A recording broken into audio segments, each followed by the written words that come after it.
புலிகள் காப்பகத்துல தான் நாமெல்லாம் இருக்கிறோம். புலிகளை ஏன் நாம் பாதுகாக்க வேண்டும் அப்படின்னு சொல்லி பார்த்தா, இப்ப புலிகள் அப்படிங்கிற ஒரு விஷயமே இல்லைன்னா மான் எல்லாம் நிறைய ஆயிரும். மான் நிறைய ஆயிருச்சுன்னா எல்லா செடியும் மான்லாம் சாப்பிட்ரும். அப்படின்னா காடே உருவாகாது. அந்த மான்களை எல்லாம் கண்ட்ரோல்ல வச்சுக்கிறது யாரு? புலிகள். அப்படின்னா புலிகள் இருந்தாதான் செடிகள் முளைக்கும். செடி முளைச்சா தான் மரமாகும். மரம் நிறைய வந்தா தான் மழை பெய்யும். மழை பெஞ்சா தான் சிறிய ஓடைகள் உருவாகும். சிறிய ஓடைகள் உருவாந்தா ஆறு உருவாகும். ஆறு உருவானாதான் நிலத்தடி நீர் கிடைக்கும்.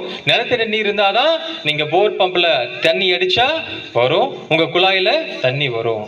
அப்போ நம்ம வீட்டுல தண்ணி குடிக்கிறதுக்கு மெட்ராஸ்ல இருக்கிற ஒருத்தர் தண்ணி வேணும்னா, வீட்டுல வேணும்னா இந்த காட்டுல புலி வேணுமா? வேணும் இல்லையா?